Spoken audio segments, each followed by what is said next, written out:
Today, the center of attention is how to make the ring fit.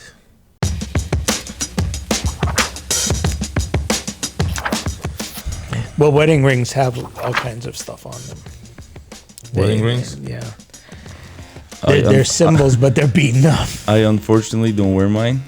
Why not? Not because I choose not to, but because throughout the years of getting married, I gained a lot of weight. So you and can't my put it ring back? no longer fits. And I've tried stretching it out a few times, and they said, "Sir, you've reached your limit." Wow. So now, actually, a couple of weeks ago, I was like, "Oh, let me surprise my wife. Let me put my ring on." And I got it on, and I couldn't take it off. And I thought my finger was gonna fall off because it was turning blue. I'm like, "Honey, I love you, but I'm not doing this." But that's true. I mean, that means life is going on, and I think that's something we always forget, that everything has to stay the way it is.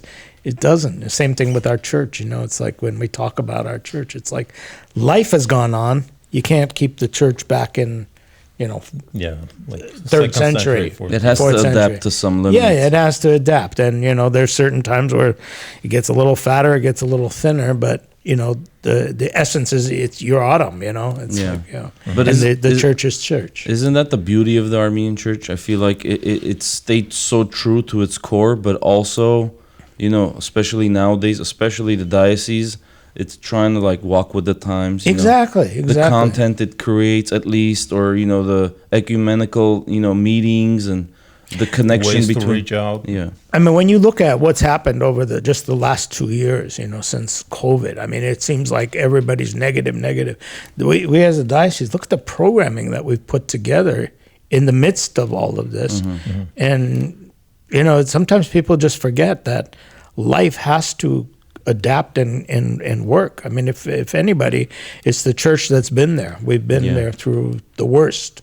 I think the problem is just having people appreciate that. I feel there's a lack of connection between valuing the church, and I'm not even talking about the work it does, just the church in general. There's a small population that, comes on their own free will and lights a candle daily. But most of the Armenians, they come to church for a funeral, a wedding, or a christening, and that's it. Well, it's like kind of they take it for granted, right? It's like totally. Arachi Christonia, we're the first Christian, so therefore this is somehow our church. Yeah. What does the Armenian church do? Like you don't even come. You don't participate. You've never talk to a priest. Yeah. Or you have never called the office. You've never asked, "Hey, I have this. Hey, what's going on there?" Nothing. You just assume they don't do anything because that's easier to spread and gossip about. Talking about the church steals money and doesn't do anything. Yeah. Okay. Do you have a basis on that? No, do you have just rumors? Why are you saying that? Why? Yeah, it's easy. It's an easy target, you know. It's like big institution, Karkatsi, let's bring it down, And there's no one really to, answer back to that small. Yeah, and they just agree to that, and it becomes fact.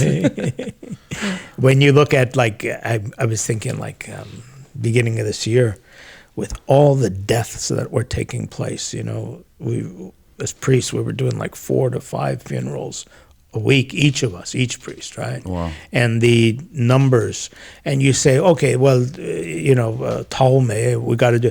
It's more than that. It's being with those families, consoling those families, making those families understand that we're there and that they're not lost. They've got somebody. They've got this beautiful church that's with them.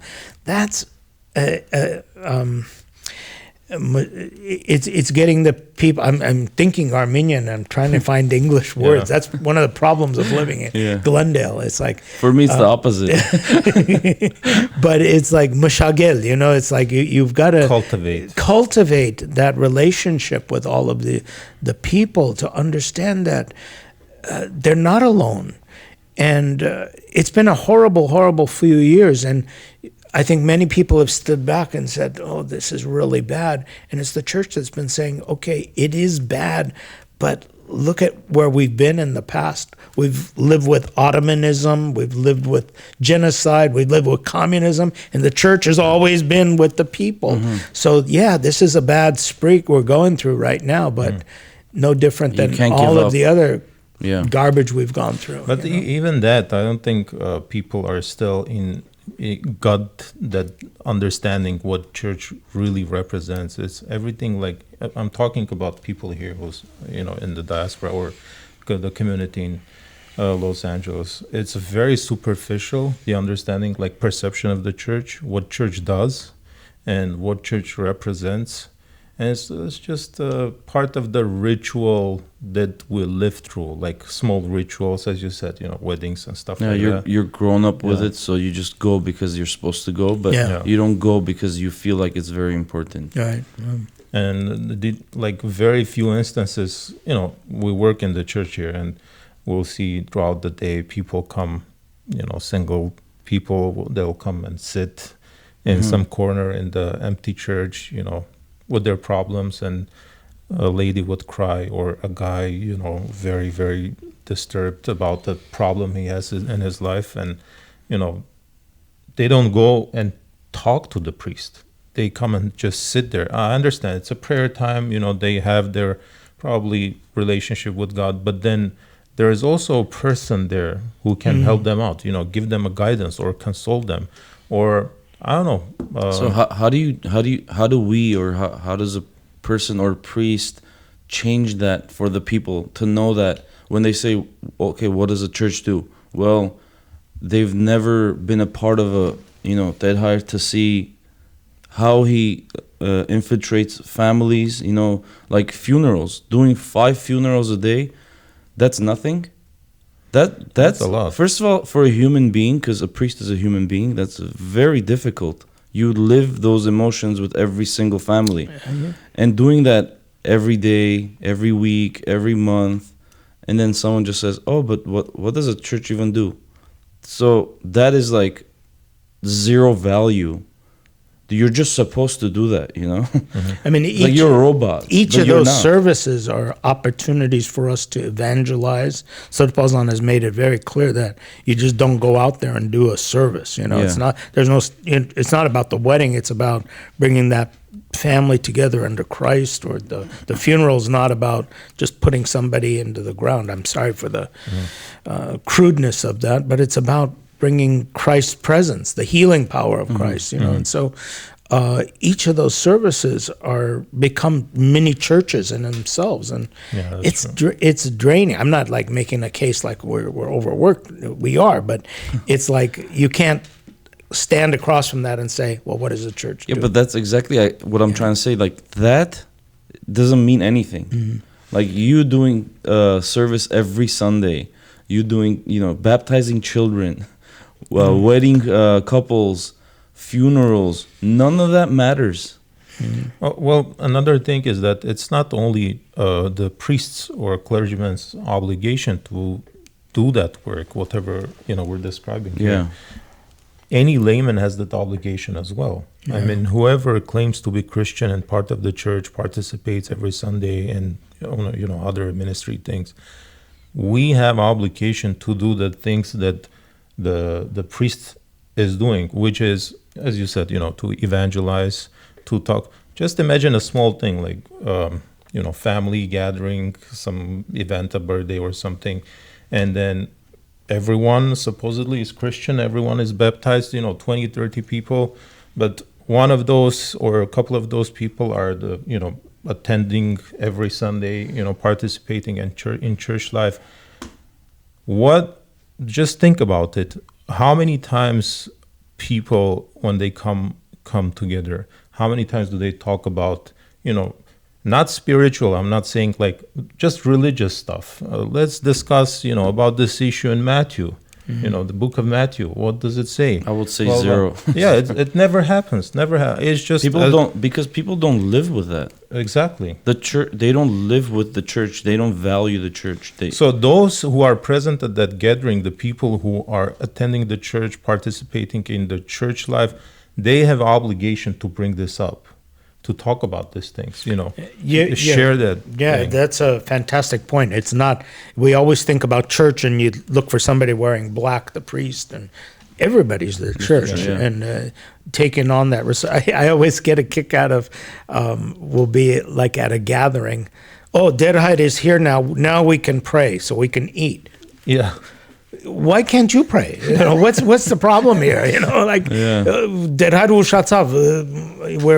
hungry. You know? Yeah. Okay, eat. You know, Simple say your things like prayers. that, you yeah, know? exactly. So that means like even those little things are misunderstood. Well, the priest isn't the official Christian. That's the thing. Everybody's got to participate in that. Yeah, thing, and if everyone treated it that way, I think that's when the change would start, right? Taking responsibility for yourself, you know, not expecting everything to change and everyone has to cater to you, but you become that change. You become the kind person. You do good. Absolutely. You go to church. You pray for others. It's just very hard to take a responsibility or accountability. It's you always, as a human being, you always want to avoid these things. You know, it's extra burden on you. But taking a responsibility, and in that kind of situation, 30 people sitting there, and you're this, you know, they're talking about cars, you know, the visit to Vegas buffet, and I don't know, stuff like that, and then you come up, hey, do you know what's happening like during the baptism, or have you heard that this priest went and prayed for this kid and he came back from the hospital? Yeah. And they'll look at you with this like, Well, okay, maybe what's wrong with you? Maybe not. You know, you don't just at least start slow. Maybe you don't just start, you know, talking about like when they're talking course, about yeah. cars. You just, hey, did you know the importance of going to church or lighting a candle or you having good faith? But like for me personally, I'm sure all of you also, when the opportunity comes up, you know, they know that you go to church. You know, they know your faith. So sometimes they ask you questions, a little mockingly maybe, a little, you know, kind of like and then that's your cue to give them a good answer, to get into their mind. If you you know? really want. But you know, even what we're doing here right now, I mean, you think about it, as an Armenian church, what we started talking about, like how things are changing, you know, things, nothing stays constant and things are changing. And I think this is what the beauty of these kind of shows, this kind of dialogue is. You can't imagine this a few years ago, you know, but now we're talking about openly that, you know, we do have issues. And, you know, I know it's popular to say, call them challenges, but they are problems. They are problems when you walk into the first Christian nation's church and you don't see that kind of dynamic. But that doesn't give us a reason to just say, well, it's horrible, but it's to say, okay, well, what do we do? And we're talking about it. Solutions. That's number one, Yeah, right? yeah. Accept it, that it is an issue and it's a problem, and where do we go from there? Yeah. I think nowadays, especially nowadays with the climate of everything, I think it's very important to voice your opinion instead of thinking, you know, it has nothing to do with me. You know, I'm living my life the way I need to. So whatever happens to them, you know, even if they're right or wrong, I think whether you're at this end of the spectrum or this end of the spectrum, you should always voice your opinion. I think that's the beauty of America, and you know, possibly around the world you should, but especially now, because when one side doesn't voice their opinion, they automatically get pushed aside, you know? But today, if you voice it, there's a good chance that you can get you can Backlash. get backlashed, and it could cause separations in families. Do you think because of that you shouldn't? No, but you're bringing up an incredible thing. We live in a country that's free to speak, but we're careful. I mean, I remember several years ago, we didn't have this kind of like separation. There would be, yes, two camps, conservative, liberal, but there was actually a listen to the person. I don't remember ever, as myself, voting along party lines. You vote because this is something that the values that you want, or the things that you want. You know, it doesn't necessarily have to be as deep as values, but this candidate's giving you this and that. But now it's become a black and white issue. And Why do you think, when did that start, this liberal versus, it's not, in America there's liberals and there's conservatives, which is very important to have both because it's a balance. But when did it become liberals versus conservatives? Yeah. One has to hate the other, or else we can't. Why? That's the key. I don't hate anybody. You don't have to hate. I don't. It's okay to listen to somebody and say, your opinion is different than mine. Yeah. I Even mean, if it's extreme, I still don't hate you. Yeah, That's just who you are. And it's not the reason why I'm going to cut talking with you. That's the thing. There was a little cartoon going around recently about the grass is green and the grass is blue, and if you believe that, then you're a jackass for. Who's saying you're? It's just a different way of looking at it. I mean, there are people who cannot see green, they're colorblind. So what are you going to do? You're going to say that they're just fools and everything? I'm using that as a crude example, but it is a problem. It's a problem that we don't respect each other for our opinions. I don't know when that's happened. Yeah. Speaking of respect, that and coming to your point again, that we have to raise our, talk about our convictions and what's right and wrong. I always have this verse in my mind when we talk about this. It says, it's from the book of Peter. Let me find it. It says, "Do not fear their threats, do not be frightened, but in your hearts revere Christ as Lord. This is the part, always be prepared to give an answer to everyone who asks you to give the reason for the hope that you have. But do this with gentleness and respect, keeping a clear conscience, that those who speak maliciously against your good behavior in Christ may be ashamed of their slander." And I want to emphasize the part, talk with respect and gentleness. For some reason, it's as you said, it's like it turned into this. When you oppose someone, it's just goes and turns into a bloodbath, of ideas and this. Yeah. Unnecessary. But that doesn't that seem like it's been created artificially for you to start hating your neighbor? Yeah. It's been America didn't start 20 years ago. America is a country of immigrants, country of blacks, whites, Asians, Armenians. I mean, it's been like that, and they came here for salvation. Yeah. They came here for the opportunity. Right, so we've had racism, we've had sexism, we've had all these stuff, but the beauty about this country is that it's found solutions. Eventually, it's given the rights to these, I guess, unfortunate people that were like segregated against. Mm-hmm. So now that we've actually hit the peak, which is like, everyone is equal, everyone has rights, everything should be great. And now it's like, no, wait a minute. I got to create some real problems here. I don't think it's only in America. It's not in the United States that we're facing this kind of thing. I'm not saying it's all over the world. What I meant to say is, in America, it shouldn't be like this. If everywhere, I could understand, but the way America has like been established with the Constitution and the way it's been going, everyone comes here. Where it sucks somewhere, they come here. Yeah. So now here, where it's supposed to be the place for everything to be good, it's starting to crumble because they're spewing hatred. And you're hating people when you shouldn't. You're fighting with people when you shouldn't. I've heard stories of grandparents not being able to see their kids because the kids stop talking to them. Like, hey, if you don't get vaccinated, you're not gonna see my grandchild, and your grandchild. And it's like, it's a little extreme. That you shouldn't treat your parents like that. You should find. And I'm not saying people should or shouldn't get vaccinated. That's absolutely your choice, but. Those are like little one thing, one family against another, one neighbor against another, one race against another. Mm-hmm. But those kind of things have always happened. And I kind of, what you said earlier, like we always find solutions. Even if we don't find solutions, we at least try. Yeah. And that's what the beauty of it is. Because, I don't know, to me, America, when I hear people criticize, for instance, Armenia, 30 years it's been an independent nation. Mm-hmm.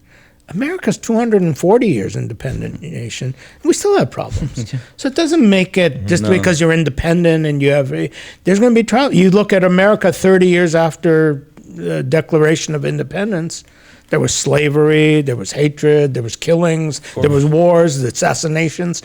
It's not perfect, but the perfection is the opportunity to use God's given reason, talents, the ability to love one another. I disagree with you right now. I disagree with Vahe on issues. I don't course. walk out. Of course. You disagree with me. It doesn't mean that we turn our back. I know. don't ever disagree. But we don't turn our back on the course. church. I'm a representative of the church, but I'm not the church, Yeah. We all are, and we're bringing our talents into that. That's, I think, the beauty and the of what we have as a church. Yeah, there are so many factors that create that problem. Societal problems, and then political and cultural, and also in addition to all that, we have this huge thing in our everyday lives, which is the social media, internet, and it's changed the way people live and think and act on its head. Everything is Flipped upside down. Yeah, it's a very, people do not understand. A lot of people do not understand that when you say a word or write a word, it has an effect. It has a consequence on someone, because it's not like this when we sit, three of us, and we talk and we understand each other. Maybe disagree, but still, it's like we'll live in peace and friendship. When you put something in a public space like that, it goes like a ripple, and it can affect so many people. People share, people comment, and it just gets worse and worse. Do you guys think? there is no do you guys think accountability for the reason everything's kind of going downhill is because of lack of faith in people? The people going the opposite direction instead of getting closer to God. Yeah, and maybe even in their heads getting close to God. I think that sometimes faith works against us in that it says, I'm saved, you're not, therefore I'm good, you're bad, and so I have to fight you. There's that mentality in religion. Right? Yeah, in religion generally, yeah. In general. My faith is better than yours. And when you look at the model that Jesus gave us, he came, he did his ministry. There's no forcing. It's like, this is it. Mm-hmm. Love one another as I loved you. And that's it. And I guess I have to be more specific, not say faith or God, but Christ, I should say.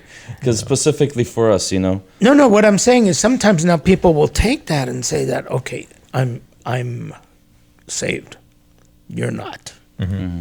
Who told you that? Well, it said it in Scripture. Yeah, but you know what? That's where the humility comes, and that's where you have to understand that it's God's doing.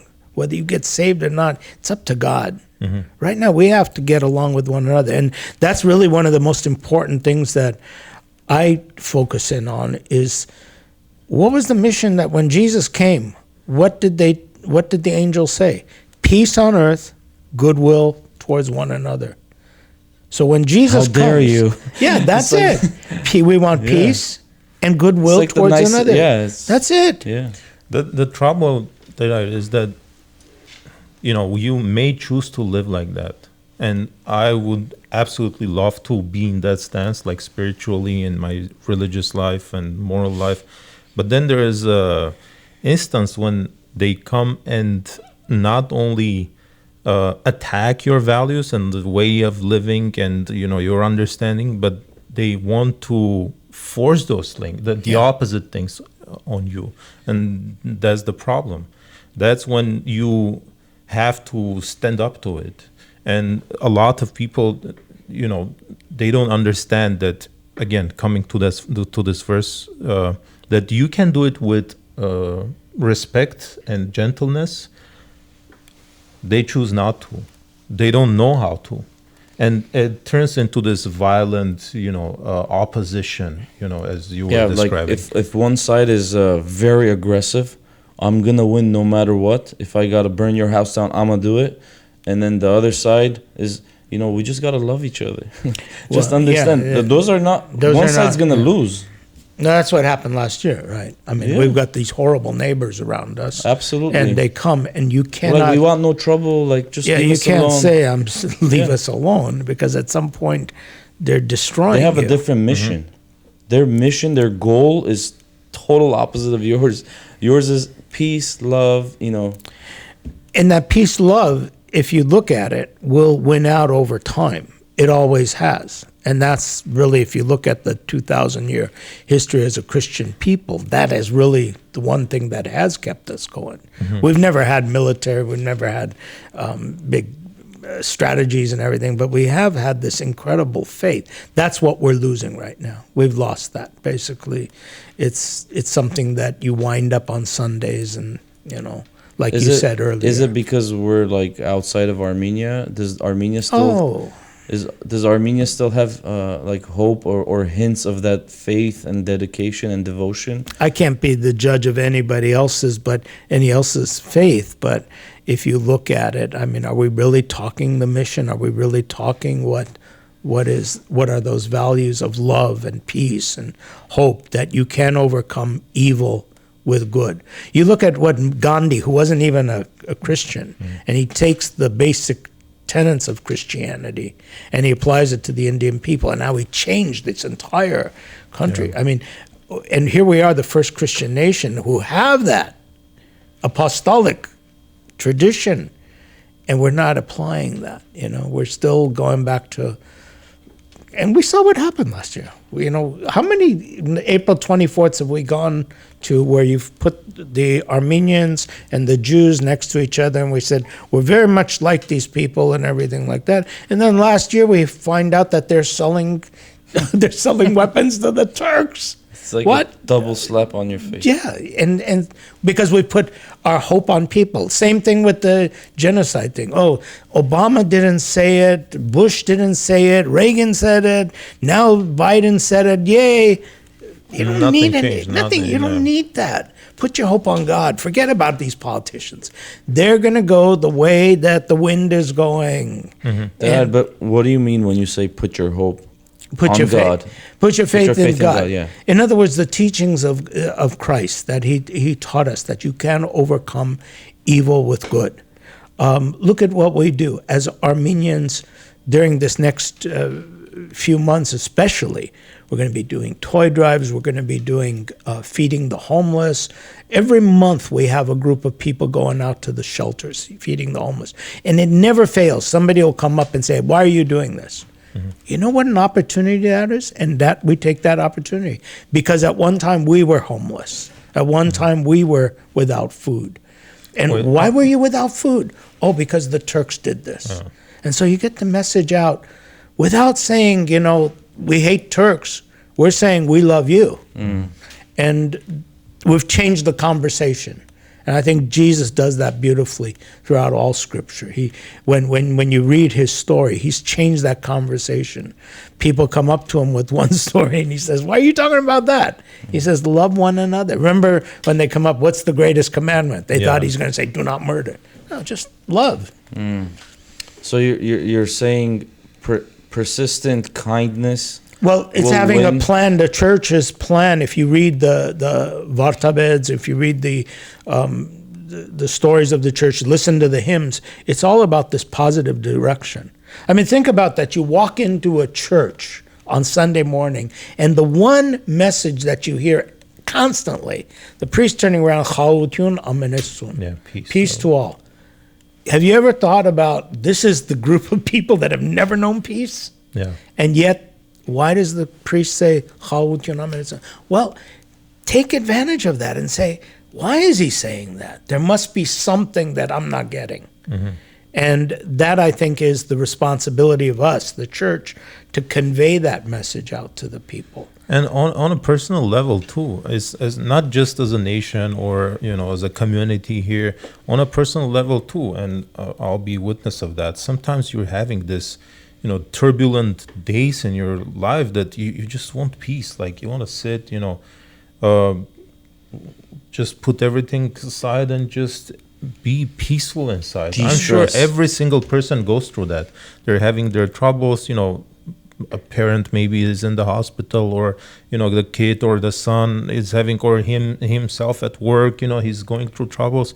And I don't know, it's people do not coming back to the beginning of the conversation.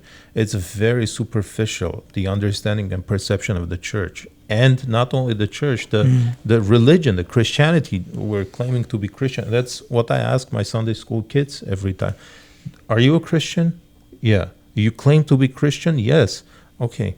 Tell me very basic, I'm asking them very basic, like, questions about Christianity. They're coming from the new students. Absolutely nothing. 10 Commandments. Very basic, thing that you're supposed to know. The 12 apostles. Do you know anything about them? No. Then how can you know anything else about the church, the mission of the church, the operation, the clergyman, your responsibility in the church? You're a Christian. You are part of the church. Then you have to, act on it. No. Osmosis. I feel like nowadays it's what do I get physically? If there's no physical gain, then there's no gain. Right, everything you have to see. Everything is material. Yeah, today. am I getting money out of it? Am I getting a car out of it? Am I getting a house out of it? What am I getting out of it? I can't see anything, so it doesn't exist. I think that's the problem, and our people have drifted towards, physical, gain and show. Oh, look, I got this car, or I got this house. Oh, you know what? I got a bigger house. Oh, I got a. It's the new God. It's the new God, and you've replaced It's God. not just our people, but it's the world. Yeah. Joseph Campbell. But it hurts when it's. Joseph Campbell had that example about in the tallest building in the community represented the values of the community. So in the old days, used to be the church, tallest buildings. Middle Ages, the castles were up at top. It was the thing. Mm-hmm. Today, what's the tallest building in our areas? Insurance companies, banks, right? Yeah. You go downtown; those are the tallest. That's your values. Yeah. That's what's Money. there. Yeah. I think we're all well, me, I'll speak for myself, but we're all guilty for these same things. I always try to correct myself, and when I see, for example, someone that is successful, that is to me motivation. I try to take the good from the good and not take the bad. So you try to stay on the right path, especially once you become a parent, then everything becomes real and much more important. Because you want your children to be good people, That's more. You need them to be good people. You need them, yeah. That's when it becomes so, like, tangible. So tangible, yeah. Because you understand that, okay, I have all these riches and everything, all my material collection of watches and the latest phone and the best clothes, but if my kid doesn't understand the value of love, I have nothing. Because if he doesn't return that to me, I'm giving him everything, but if I don't get it back, it's like your life is empty. Yeah. And I mean, you have to live it, to go through it, so, to be able to understand and then explain to someone else. And you can bring this same thing, understanding, to the, spiritual life, the relationship with God. You and as a person and God, and that relationship of love, and then you can spread that love, to your friends, to your family, to your society, everyone else. I want to tell this short story that's interesting that kind of applies to this. My son started going to school, and there was another boy in his class that, they just started class. They have been gone for like over a year. So, every child is taking it differently. And there was, I guess, this kid who's been very like aggressive towards everyone, and he got into a fight with my son. Not in a fight, but like hit him. And they called from the school, and the first thing they say is, I just want to let you know, your son was amazing. He did exactly what he was supposed to. We're so proud of him. And what he did is, when that kid tried to hit him, he said, hey, you don't need to do this. Calm down, like, we don't need to fight. Wow. And that's kind of showing a tiny bit that you're doing something right, Yeah. because it's easy to say, hey, Beautiful. someone hits you, you go hit them back. You know, that's Yeah. very easy to say and do. Yeah. But then you just become like them, and Yeah, you the don't goal want is to. not to become like the bad, but become like the good. And I think you have to have more strength and understanding to be able to do that. What your More son courage, did, yeah. More than control. to get back to him and force and physical, yeah. Did we talk about all of this based on a wedding ring not fitting? Things do change. See, I don't wear one, but at least it's. Things I do live change. with it. Anyways, great conversation. Great. Hopefully we can continue this. I'd love to. Yeah. Thank Yeah, you.